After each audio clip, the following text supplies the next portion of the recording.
So we continue with our book, The Power of the Subconscious Mind, जिसमें ये है Life always forgives you. This is the chapter जो हम कर रहे हैं, जो अभी हमने फॉरगिवनेस वाला चैप्टर शुरू किया है, बिकॉज जिंदगी भर हम लोगों को ब्लेम करते आए हैं अपनी मिजरी के लिए। अगर हमारी हेल्थ भी खराब है तब भी हम लोगों को बोलते हैं, हमारा मूड खराब है तब भी बोलते हैं अरे वो वैसे इंसान है इसलिए हमारा मूड खराब है।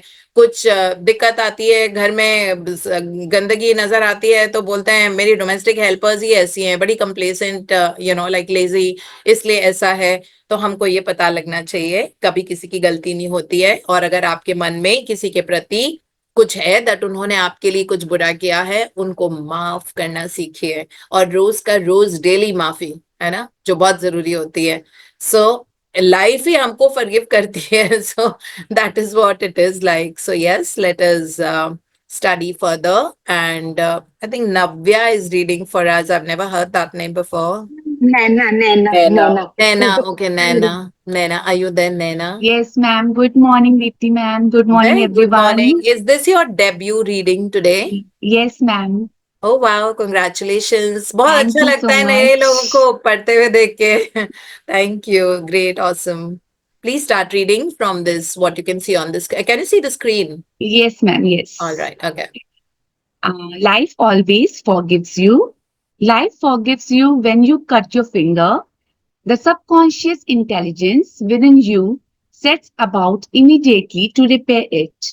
New cells build bridges over the cut.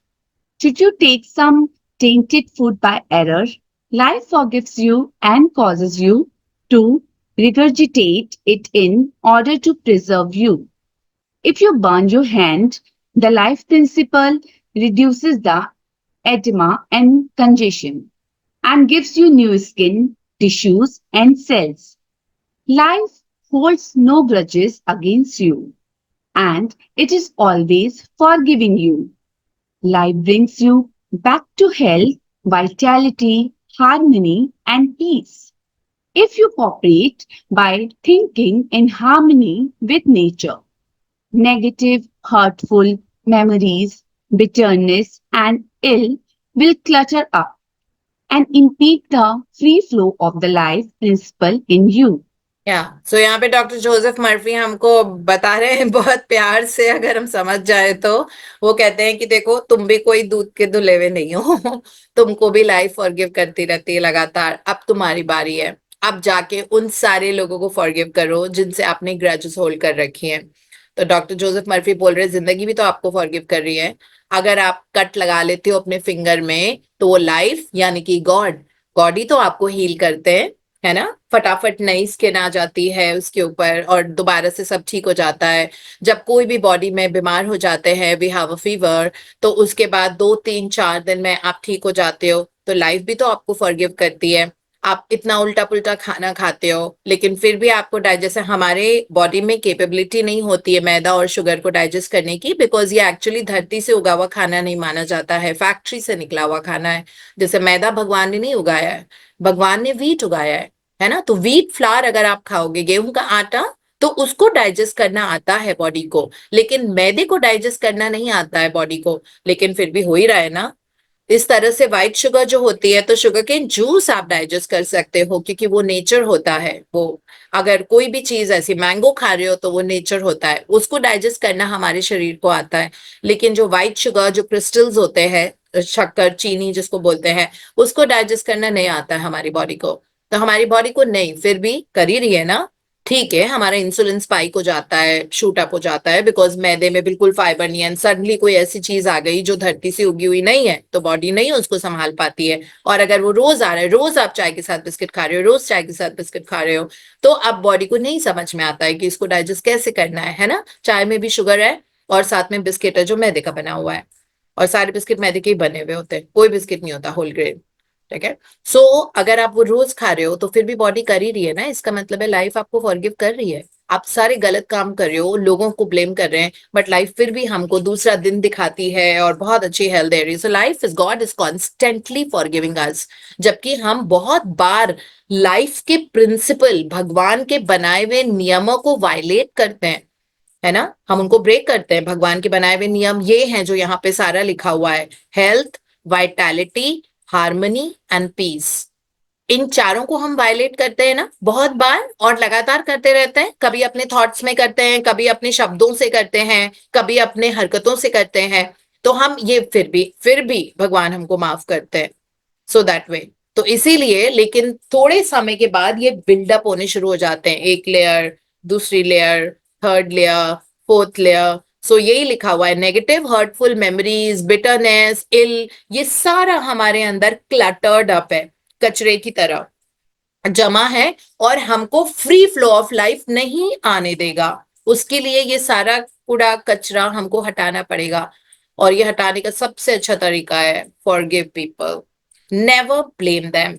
Because हमारी जिंदगी में जो है वो हमारे कारण है, हमने कुछ न कुछ किया है, चाहे बचपन में, चाहे अभी, या मतलब वी आर द रीजन। हो सकता है हमने इन्फॉर्मेशन कहीं से ली हो, है ना। बिकॉज आपको, आपने देखा है लोगों को वेंट आउट करने में बहुत मजा आता है। मैं हमेशा बोलती हूँ, वेंट आउट पेपर पे करो, इंसान को करोगे, उनका सबकॉन्शियस माइंड उसको एब्जॉर्ब कर लेगा, अब उसकी जिंदगी में भी ये हो जाएगा, है ना। तो ये चीज नहीं होनी चाहिए। अगर आप प्लेस ए है, पर्सन ए है, पर्सन बी को बता रहा है, फिर मेरे हस्बैंड ने ऐसे किया, फिर उसके बाद ऐसे हुआ, फिर उन्होंने हम पे केस कर दिया, फिर उसके बाद बहुत मुश्किल हुई, इतने दिन तक मैंने खाना नहीं खाया, फिर उसके बाद मेरे मदर इन लॉ ने ऐसे कर लिया, फिर उसके बाद मेरा ब्रदर इन लॉ आया, मेरी मदर इन लॉ मेरे ब्रदर इन लॉ से डरती हैं, फिर उसके बाद ऐसा हो गया, और अभी भी इतनी परेशानी हो रही है। ऐसे कर करके हमारी जिंदगी में इतना फ्लो ऑफ मनी कम होता जा रहा है, बहुत चैलेंज चल रहा है। अगर इस तरह का आप कहानियां अपने आप को सुनाते रहोगे और दूसरों को भी सुनाते रहोगे, तो फ्लो ऑफ मनी इसलिए कम है ना। बिकॉज ये चीज जो 10 साल पहले या 5 साल पहले से चल रही है, ये अभी भी कितनी अलाइव और कितनी एक्टिव है आपके जहन में, है ना। इसलिए पैसा, आप एनर्जी जैसे ही चेंज करोगे और आप उसको फॉरगिव करके बोलोगे that I will do it at my merit, and then you will see the flow of money will start happening to you, right. तो यहाँ पे डॉक्टर मर्फी यही बोल रहे हैं कि जिंदगी भी तो आपको माफ करती रहती है, आप क्यों नहीं माफ करते हो। जब भगवान आपको दिन रात सुबह शाम माफ करते हैं, हम कौन से पूरे मतलब गॉड वर्ड समझते हैं या सोचते हैं पूरे टाइम 24/7, हमको क्या गुस्सा नहीं आता किसी चीज पे, है ना। कभी कभी हम भी तो लेजी हो जाते हैं, कभी कभी हम भी किसी और को कुछ ऐसे बोल देते हैं जो हमको नहीं बोलना चाहिए। कभी कभी हम अपनी ही बॉडी के ऊपर इल्जाम करते हैं, है ना, मतलब we blame our body for something. और इतना बॉडी शेम हम अपने आप को करते हैं, मेरा पेट निकला हुआ है, मेरे हिप्स निकले हुए हैं, मेरा ये है, मेरा वो है, तो अपने आप को भी बॉडी शेम करते हैं। अपने दुखड़े हमने सब कुछ सुनाए इधर उधर, तो हमने भी बहुत ऐसे लाइफ के जो प्रिंसिपल्स है उनको बहुत वायलेट किया है। फिर भी भगवान हमको माफ करते हैं, और हमारे हमको फिर भी रोज सुबह उठाते हैं, और सब कुछ हमको 3 वक्त का खाना मिलता है, सब कुछ है। तो ये गॉड हम पे फेवर कर रहे हैं, जबकि हमने उसके लिए कोई खास ज्यादा मेहनत की नहीं अपने ऊपर, है ना। So that's what it says, that God also forgives you, life forgives you का मतलब होता है भगवान भी आपको माफ करते हैं। अब आपकी बारी है, या please please continue reading. How he banished that feeling of guilt. I knew a man who worked every night until about 1 o'clock in the morning. He paid no attention to his two boys or his wife. He was always too busy working hard. He thought people should pat him on the back because he was working so arduously and persistently, past midnight every night. He had a blood pressure of over 200 and was full of guilt. Unconsciously, he he proceeded to punish himself by hard work, and he completely ignored his children. A normal man does not do that. He is interested in his boys and in their development. He does not shut his wife out of his word. I explained to him why he was working so arduously. There is something eating you inside. Otherwise, you would not act this way. You are punishing yourself and you have to learn to forgive yourself. He did have a deep sense of guilt. It was toward a brother. I explained to him that God was not punishing him, but that he was punishing himself. For example, if you misuse the laws of life, you will suffer accordingly. If you put your hand on a naked, charged wire, you will get burned. The forces of nature are not evil. It is your use of them that determines whether they have a good or evil effect. Electricity is not evil. It depends on how you use it, whether to burn down a structure or light up a home. The only sin is ignorance of the law, and the only punishment is the automatic reaction of man's misuse of the law. If you misuse the principle of chemistry, you may blow up the office or the factory. If you strike your hand on a board, you may cause your hand to bleed. The board is not for that purpose. Its purpose may be to lean upon or to support your feet. This man realized that God does not condemn or punish anyone, and that all his suffering was due to the reaction of his subconscious mind to his own negative and destructive thinking. He had cheated his brother at one time, and the brother had now passed on. Still, he was full of remorse and guilt. I asked him, would you cheat your brother now? He said, no. Did you feel you were justified at the time? His reply was, yes, but you would not do it now. He added, no, I am helping others to know how to live. I added the following comment. You have a greater reason and understanding now. Forgiveness is to forgive yourself. Forgiveness is getting your thoughts in line with the divine law of harmony. Self condemnation is called hell. It means bondage and restriction. Forgiveness is called heaven. It means harmony and peace. The burden of guilt and self condemnation was lifted from his mind, and he had a complete healing. The doctor tested his blood pressure and it had become normal. The expression was the cure. Yeah, this is a beautiful example of a man. तो हमारा जो pattern की तरह behaviour होता है ना कहीं पीछे से आ रहा होता है। हमारी लाइफ में कुछ ऐसा इंसिडेंस हुआ होता है जिसके कारण हमने गिल्टी फील किया है या हम शेमफुल होते हैं। कुछ ना कुछ ऐसा होता है। तो so that's why it says that it really doesn't matter. ये सब बहुत छोटी चीजें होती हैं। हर इंसान ने पीछे कुछ ना कुछ गलती की होती। तो इस पर्सन का जो एग्जाम्पल है उसमें ये है दैट ये ना वर्कहॉलिक था।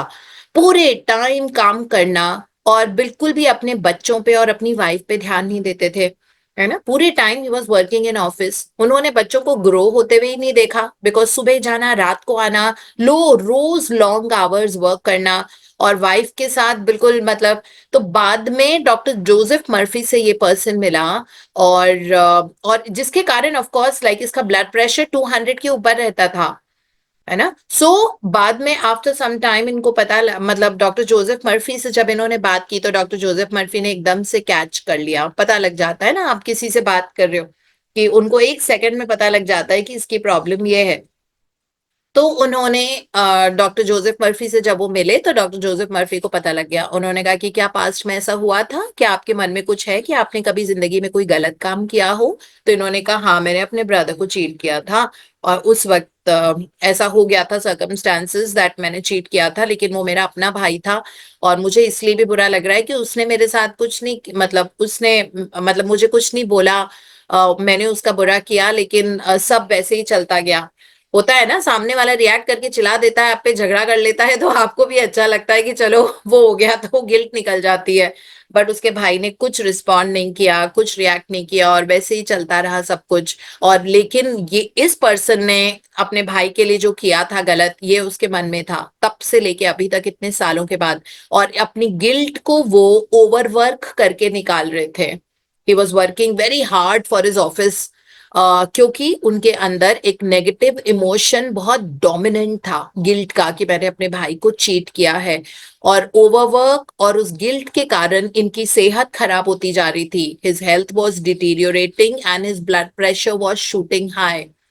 फाइनली डॉक्टर जोसेफ मर्फी ने इनके साथ बैठे, बात किया और बोला कि देखो, अगर तुमने अपने भाई को चीट भी किया था, क्या आज की तारीख में तुम चीट करोगे उनके? कहते नहीं, बिल्कुल भी नहीं, बल्कि आज की in today's time I am helping others, मतलब मैं तो बिल्कुल ऑपोजिट हो गया हूँ, अब मैं कभी नहीं चीट करूंगा। तो उन्होंने कहा उस वक्त तुम्हें लग रहा है तुमने चीटिंग की थी, क्या वो जस्टिफाइड था अपनी तरफ से? क्या तुम्हें ये लगा था कि तुम बिल्कुल ठीक कर रहे हो? कहता है हाँ तब लगा था मुझे, बट आज नहीं लगता। तो उन्होंने कहा, उन्होंने पूरा फॉरगिवनेस के साथ इनको वो करवाया दैट अपने आप को माफ करो। हर इंसान गलती करता है, धरती पे ऐसा कोई इंसान नहीं है जिसने गलती नहीं की हो। तो इसीलिए अपने आप को माफ करो। तो इसमें उन्होंने जो बताया हुआ है that self forgiveness is the biggest favour we can do to our selves. और इन्होंने फिर उस बात को, क्योंकि इन्होंने शेयर की, बताया, और वो निकल गई हमेशा के लिए, तो उसके बाद इनका ब्लड प्रेशर एकदम नॉर्मल हो गया। और he started caring for the others, इनकी फैमिली को, है ना। तो देखो, एक फैमिली मेंबर से इनको गिल्ट था जो बाकी के परिवार वालों पे निकल रहा था। इसीलिए इसको बोलते हैं law of cause and effect.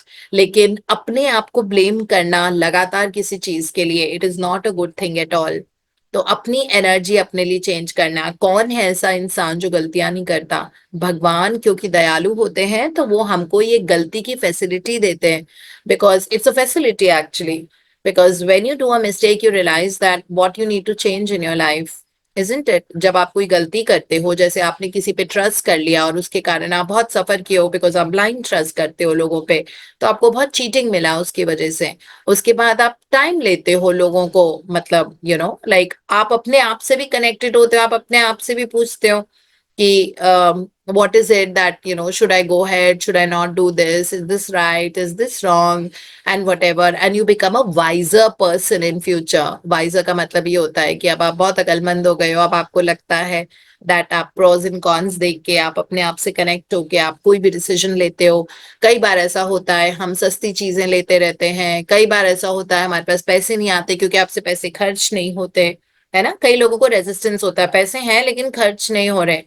कहाँ होते हैं? हम लोग परसों मास्टरमाइंड बॉडी ग्लोबल में बात कर रहे थे, कल ही कर रहे थे, कल या परसों परसों वाले सेशन में। तो मैं बता रही थी कि जब मेरे बैंक अकाउंट में 4.5 लाख रुपए थे, उस वक्त मैंने 4,10,000 दे के कोर्स किया था। और मुझे बिल्कुल भी डर नहीं लगा कि मेरे अकाउंट में अभी सिर्फ इतने रह जाएंगे और मैं इतने पैसे दे के अपने सेल्फ इंप्रूवमेंट के लिए किया था मैंने। It was not a course to get some degree, अपने सेल्फ इंप्रूवमेंट में किया था। और उसका हर्ष ये मिला कि छप्पर फाड़ के उसके बाद भगवान ने मुझे देना शुरू किया। अगर मैं उस वक्त वो रिस्क नहीं लेती, जब मेरे पास 4.48 और समथिंग लाइक दैट उतने थे मेरे अकाउंट में, और उस वक्त मैं रिस्क लेके 4.10 खर्च नहीं करती, तो शायद आज मैं जितनी केपेबल हूं उतनी नहीं हो पाती, है ना। तो कई बार ऐसी चीजें होती है। सो यू नीड टू, ये समय के साथ साथ आप रियलाइज करते हो, है ना। क्योंकि मुझे तो ऐसा कोई टीचर नहीं मिला था ना, जैसे मैं आप लोगों को एक्सपीरियंसेस से बताती रहती हूँ अपने, कि देखो ये तरीका होता है, इस तरह करो, सेहत का ध्यान रखो अपने ऊपर। तो ये मुझे बताने वाला कोई नहीं था ना, मैंने तो लुढ़कते पुढ़कते सीखा है अपने आप। I had so many falls and then I had to get up again, then I fell down again, I got up again. So अपनी गलतियों से ही सीखा है। अगर गलतियों के पीछे मैं पकड़ के ही बैठ जाती हूँ, गॉड मुझसे ये गलती हो गई, तो फिर हम कैसे ग्रो कर पाते? तो इसीलिए फॉरगिवनेस अपने आप के लिए बहुत जरूरी होती है, वो सिर्फ आपको सिखाती है। और उसके अलावा गलती का कोई और रोल नहीं होता। गलती बस आपको भगवान एक तरह से आपको बोलते हैं that look you have been doing this, it is time to change the road on which you are walking and please start walking on this road. बस इतना सा। गलती का मतलब यही होता है कि हमको पता लग जाता है, माइंडफुल हो जाते हैं। हो सकता है कई बार हमें सस्ती चीजें खरीदने की आदत हो, है ना। तो अब रोंडा बर्न ने एक चैप्टर मैजिक बुक में भी लिखा हुआ है मिस्टेक्स के ऊपर, जो बिल्कुल लास्ट चैप्टर है, कि मैं हर चीज की रिस्पॉन्सिबिलिटी ले रही हूँ, और अगर मैं रिस्पॉन्सिबिलिटी ले रही हूँ तो मेरे पास पावर है इसको चेंज करने की। और जब मैं चेंज कर दूंगी तो मेरी जिंदगी के बहुत सारे नए रास्ते खुलेंगे, है ना। सो ये सारी चीजें हमको रियलाइज करनी बहुत जरूरी होती है कि अपने बारे में सोचना शुरू करो, तभी आप अपने घर परिवार दोस्तों को ज्यादा दे पाओगे। अपना ही वेसल खाली पड़ा हुआ है अभी, या 1/4 भरा हुआ है, how will you give it to the world? You will not be able to give to the world. ठीक है। इसीलिए अपने अंदर गिल्ट लेके घूमना या गुस्सा लेके घूमना, ये रियलाइज करो कि ये कहाँ से आ रहा है, और बोलो अपने आप को that I am a very peaceful and relaxed person, है ना। सो ताकि आपकी नए सिरे से, और forgive, I forgive myself and the whole world. So अपने आप को माफ करना बहुत जरूरी है। देखो इनका ब्लड प्रेशर, परिवार, रिश्ते सब कुछ ठीक हो गया जब इन्होंने अपने आप को माफ किया, जिन जिन जेंटलमैन की हमने ये पढ़ी है। So that's all will be reading today. Thank you so much Naina, thank you, and you did a wonderful job on your first reading. Thank you so